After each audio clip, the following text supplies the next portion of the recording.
แมงไม้ก็ตกลงมาเฮาก็กินเฮาก็อยู่ได้จนใหญ่จนโตมีครอบมีครัวอยู่ในน้ำสางนั้นส่วนหมอกบอยู่นอกน้ำสางก็เหมือนเปรียบเหมือนลาวนอกลาวที่หนีไปอยู่ต่างประเทศหูแจ้งตาใสกลับคืนมาล้มกันกับกบอยู่ในน้ำสางลาวในกับลาวนอกล้มกันกบในน้ำสางถามว่าเสียวเป็นยังไงมึงอยู่นอกมึงเห็นบ่ดาวท้องฟ้ากูเห็นดาวท้องฟ้า3 หน่วยบักใหญ่ว่าซั่นแต่กบอยู่นอกน้ำสางตอบว่าบ่แม่นนะเสียวดาวอยู่ในท้องฟ้าเต็มท้องฟ้าเป็นล้านดวงว่าซั่นเป็นหมื่นล้านดวงบ่แม่นมึงอย่ามาตัวมึงอย่ามาหลอกมึงเว้าบ่เป็นความจริงเถียงกันไปเบิดมือสิตีกันแต่ตีกันบ่ได้พอผู้หนึ่งอยู่เทิงผู้หนึ่งอยู่หลุมบักอยู่เทิงนี่มึงขึ้นมาแม่สัตว์กันอยู่เทิงพี่คันมึงเก่งแต่บักอยู่น้ำสางมันก็ขึ้นบ่ได้มันสิขึ้นได้จังไดมันเต้นขึ้นมาบ่ได้เถียงกันไปอยู่หั่นแหละบักอยู่เทิงนี่เหลือใจโดดลงไปน้ำสางโดดลงไปแล้วตีกันอยู่หั่นขึ้นบ่ได้บัดนี้ได้มื้อหนึ่งกับคืนหนึ่งพิจารณาว่าเฮ็ดอะไรสิขึ้นได้เอ้าเพื่อพิสูจน์ความจริงมึงกับกูต้องขึ้นให้ได้ว่าซั่นขึ้นไปเบิ่งสภาพการอยู่บ้านของกูมึงขึ้นไปเบิ่งตัวกบอยู่น้ำสางก็ตัดสินใจว่าเพื่อพิสูจน์ความจริงกูกับมึงต้องขึ้นไปให้ได้หมออยู่นอกน้ำสางว่ากบอยู่นอกน้ำสางว่ากูเห็นผู้หญิงผู้สาวมาตักน้ำแต่ละมื้อเขาป้อนคุลงมานี่เวลาเขาตักน้ำเขาพากันเต้นเขาคุเขาหันขึ้นไปพร้อมกันพิสูจน์และจังมาเว้ากันโอเคตกลงกบผู้สาวน้อยมาตักน้ำยามมื้อเช้ายามมื้อแลงป้อนคุลงไปพวกกบ2 ตัวนั้นก็เต้นเขาคุดึงขึ้นมาเล็กน้อยเห็นกบเนาะมันก็ตื่นโอ้ยว่าซั่นกบก็เต้นด้องออกจากคุพาทั้งสองเข้าป่าไปรี่อยู่หั่นถ้าให้มันมืดเวลาค่ำมืดตะเวนตกมาแล้วกลางคืนมาดาวเต็มฟ้าคือหมออยู่ทางนอกเว้าหมอกบอยู่ในน้ำสางโอ้เพิ่นว่ากูโง่มาตั้งแต่มื้อเกิดพุ่นใดนี่ได้มึงเว้านี่ถูกแล้วจะกลับลงไปน้ำสางไปบอกพวกอยู่ในน้ำสางว่าเฮาต้องพากันออกจากน้ำสางนี่เบิดทุกคนเฮ็ดแบบใดเฮ็ดแบบนี้แหละพาลูกพาเต้าขึ้นมาพากันออกไปอยู่นอกน้ำสางสบายดีอามิโกจังได้รับรู้ความจริงเป็นเวลาตั้งแต่อายุการตั้งแต่หนุ่มจนเฒ่ายังบ่ฮู้จักว่ามีดาวเต็มฟ้าเปรียบเหมือนสอนให้ฮู้ว่าลาวในประเทศถึงสิเก่งฉลาดปานใด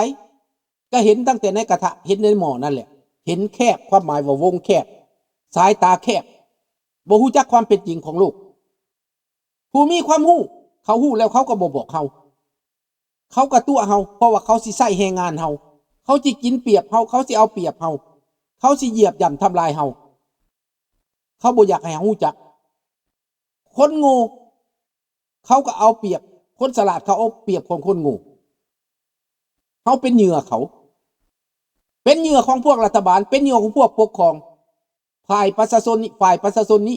บ่ฮู้จักการบ้านการเมืองเสื้อฟังตั้งแต่พวกนั้นเปรียบเหมือนดังกบอยู่ในน้ำสระโมเมนต์ดูถูกเหยียดหยามอย่างทั้งหลายอันนี้เป็นนิทานสอนใจให้เข้าใจแจ้งเพื่อเปรียบเทียบให้เข้าใจแจ้งลูกหลานให้เข้าใจอย่าเครียดอย่าขมอย่ามีอารมณ์ขมฝาดต่อลุงสุนทราเด้อขอโทษขออภัยตามมุกตามใจบ่อนใดลูกหลานเป็นการเปรียบเทียบดังนั้นลาวในกับลาวนอกเถียงกันบ่หยุดบ่เซามื้อหนึ่งอ้ายลาวนอกว่าอ้าวคันหลานหากบ่เข้าใจอีหลีลุงสิเอาเจ้ามาต่างประเทศเด้อข่อยสิเอาเจ้ามาเป็นเมียสิประกันเจ้ามาเดี๋ยวนี้เมียข่อยตายแล้วข่อยอายุ70ข่อยสิเอาเจ้ามาอายุ30ก็ประกันมาฮอดต่างประเทศแล้วนางนั่นนะเห็นความเจริญต่างประเทศนี่ปาติโทดังเหินฟ้าทิมประตูไปเอาผัวใหม่เพราะว่ามาเห็นความเจริญ เอาผัวใหม่บ่พอปะผัวใหม่ไปเอาผัวใหม่ไปเอาผัวใหม่เรื่อยๆเพราะว่าเห็นความเจริญความเจริญนั้นมันกลายเป็นการแตกปอกพี่น้องเลยอยู่บ่ได้ปะเรื่อยๆไปเรื่อยๆเห็นเราวิซีก้อยหยักอยู่บนใดลุยใส่โกยใส่ลุยใส่หายลงไปเพราะว่ามันบ่อึดกินอึดอยากในต่างประเทศเรายาปลาแป้งที่กินขวดละ100 200ขวดละ300ก็กินได้เขาเลยแข่งกันแบบนี้เวลาเขามาฮอดประเทศเจริญอันนี้เกือบอย่างว่าเป็นความจริงลูกหลานแทนที่ว่ามาเห็นความเจริญแล้วจะกลับคืนไปบอกให้คนลาวในประเทศตื่นโตตื่นตาตื่นใจคือกบนั่นพัดบ่เฮ็ดคือกบนั่นมันยังไปบอกหมู่มันพวกมันให้ออกมาอยู่นอกมันจะหากินหาอยากบ่อึดบ่อยากมาสร้างครอบสร้างครัวอยู่นอกน้ำสาดแต่ว่าอ้ายคนลาวมาอยู่ต่างประเทศพัดบ่สนใจเรื่องการบ้านการเมืองยังมาโฆษณาส่วนเสือว่าประเทศลาวเจริญแล้วได้มีรถไฟแล้วได้ลุงสุนทราเอ้ยเขาเจริญแล้วได้เจ้าบ่อยากมาบ่มากินก้อยกินลาบอยู่เมืองลาวเด้อลุงสุนทราอยู่พี่บืดเด้อก้อยเด้อลุงสุนทราก็ได้ตอบไปว่าคันอยากกินก้อยกินลาบซอยใส่สาบักใส่เพี้ยใส่บีอยู่แคนาดาอยู่อเมริกาบ่อึดบ่อยากงัวตัวหนึ่งไปเอา$600พาเครื่องปันกัน2ครอบครัวกินเบิดปีก็บ่หมดพี่น้องเนื้อมันหลายงัวใหญ่งัวแคนาดามันตัวใหญ่ตัวหนึ่งมันเกือบจะว่าจัก100 โล500-600 โลพุ่นล่ะพี่น้องมันตัวใหญ่เด้ดังนั้นแหละพี่น้องอาหารการกินหมูตัวบักใหญ่$100เอามาปิ้งกันกินพวกข้าพเจ้าปิ้งหมูนะพี่น้องตัวหนึ่ง20 โลหั่นน่ะพอดีเห็นบ่เบิดบ่อยากอยู่พี่น่ะอาหารการกินจนบ่จักว่ากินหยังเมียถามว่ากินหยังแต่ละมื้อสิเฮ็ดหยังกินบ่แม่นว่ากินหยังเด้เมืองลาวเฮาถามว่าสิกินหยังแต่อยู่นี่ถามว่าสิเฮ็ดหยังกินเพราะว่ามันมีหลายอย่างจักสิเฮ็ดหยังบ่แม่นลุงสุนทราคุยโม้บ่แม่นไดเว้าความจริงได้นี่น่ะลูกหลานผู้ฟังผู้ชมได้ยินนิทานสอนใจนี้แล้วให้ไปคิดและเตรียมตัวเตรียมใจสภาพการมันจะมาหาเฮาแล้วโลกเขาจะเปลี่ยนไปแล้วรัสเซียเสียท่าคนทั้งโลกนี่ก็เห็นแล้วมหาอำนาจที่2เสียให้ประเทศยูเครนตัดตีนมาต่อแลนมาบัดนี้บักปูตินสิประกาศสงครามประกาศเอาทหารอีก400,000ว่าซั่นเอามาเจ้ากระดับเพราะว่าเจ้ามาเป็นเหยื่อลูกกระสุนให้มานะมันไปทำลายเบิดเจ้าสิขนรถมาเป็นขบวนเขาก็ยิ่งถึกว่าแต่เขาเห็นเจ้าคนมาเขาสัตว์ไปถือโลดแตกกระจายบ่ทันได้ฮอดซ้ำรถถังรถซากก็บ่มีประโยชน์เอามาน่ะรถถังกลายเป็นซากศพกลายเป็นเตาเล็กกลายเป็นเตาถ่านเผาเจ้าเองยิงแม่นยำที่สุดจรวด Excalibur 155ของอเมริกานี่นะฟาดไปนี่นะโอ้ยพี่น้องหัวกระโปรงเปิดไปเลยโลดพี่น้องอันนี้ความจริงสำคัญหมดนี่แหละความจริงลุงสุนทราอยากให้ลูกหลานเราในประเทศศึกษาค้นคว้าก่อนสิตอบก่อนสิเครียดก่อนสิมาประนามก่อนสิมาด่าใส่ปัญญาเนี่ยอย่าเห็นแก่ตั้งแต่ว่าพรรคพวกหรือว่าตัวเองได้กินได้อยากประชาชนลาวทั้งประเทศเขาทุกข์ยากลำบากกากรรมเป็นหนี้เป็นสินประเทศขี้หนี้คือประเทศลาวตั้งแต่ก่อน1975ประเทศลาวบ่เคยเป็นหนี้บ่เคยเป็นหนี้ไผพี่น้องเกิดสงครามก็บ่ได้เป็นหนี้เห็นบ่ประเทศลาวขายไฟให้ประเทศไทยเขื่อนน้ำงืมก็สร้างมาแต่สมัยก่อนพุ่นสร้างมาเพื่อหมุนไส้ในประเทศเป็นของรัฐบาลลาวบ่แม่นของต่างประเทศเห็นบ่คู่มือนี้เขื่อนไฟฟ้าเป็นของนายทุนหมด รัฐบาลลาวซื้อไฟแต่ก่อนรัฐบาลลาวบ่ได้ซื้อไฟได้เห็นบ่รัฐบาลลาวใช้ไฟฟรีแต่ก่อนแตกต่างกันบ่พี่น้องแตกต่างกันปานฟ้ากับดินไฟก็แพงคู่มือนี่แต่ก่อนไฟบ่ได้แพงได้พี่น้องขายไฟฟ้าให้ประเทศไทยได้เดี๋ยวนี้ขายไฟฟ้าให้ทั่วโลกฮอดมาเลเซียพุ่นขายไปแต่บ่แม่นลาวขายแม่นจีนขายไฟฟ้าลาวจีนขายจีนได้กำไรจีนบ่ได้เฮ็ดหยังแต่มาเป็นผู้มาช่วยโอกาสกอบโกยมันน่าเสียเปรียบบ่มันอับอายบ่ให้พวกเจ้าไปศึกษาเบิ่งเด้อคันแม่นคนลาวได้ประโยชน์ลุงสุนทราบ่เว้าหยังจักดีเห็นบ่ลาวในกับลาวนอกพวกเฮาต้องประสานจิตประสานใจกันเหมือนดังกบที่มันเข้าใจกันมันตีกันแล้วมันเข้าใจกันนั่นน่ะเฮานี่ด่าว่าป้อยด่ากันแล้วก็มานั่งเข้าใจกันแก้ไขปัญหาลาวซะทางออกลุงสุนทราก็บอกไว้แล้วง่ายๆถ้าบ่มีผู้ใดสิจะเว้าน้ำลาวนอกนี้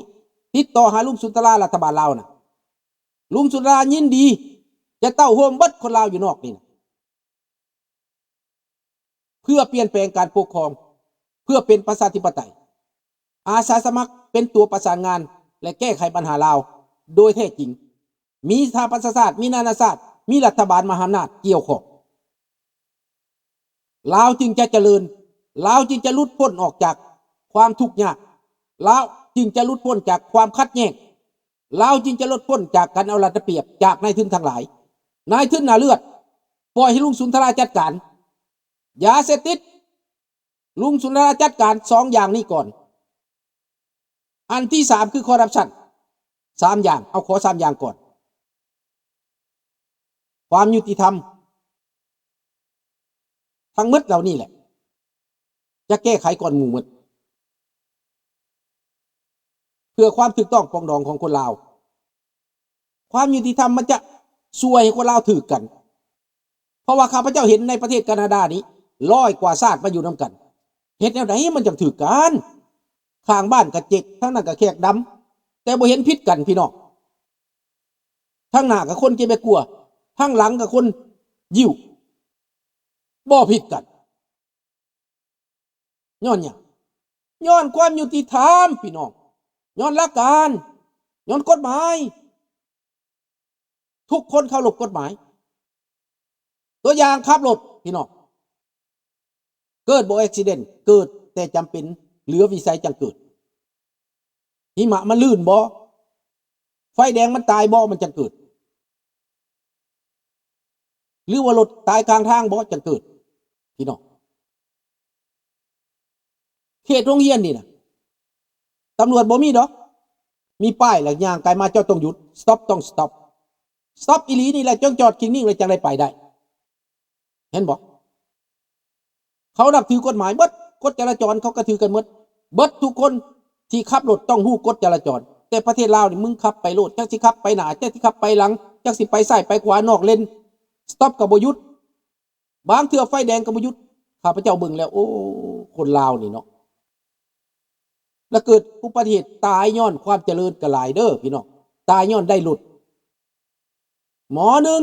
กินเหล้าเมาแล้วตำเขาเลยเฮ็ดจังซี่นอนหลับอยู่ในรถเฮ็ดตั้งตี้ว่าตัวเองบ่ฮู้มือคันอยู่ในต่างประเทศนี่นะให้มึงนอนโลดเขาเอากระแจมือใส่แล้วเขาเอาไปโลดแต่เมืองลาวนี่เอ้ยเรารับว่าซั่นเรานอนเราเมาว่าซั่นตำรวจลาวได้หั่นเด้ปล่อยให้เรานอนอยู่หั่นแหละเราเมาว่าซั่น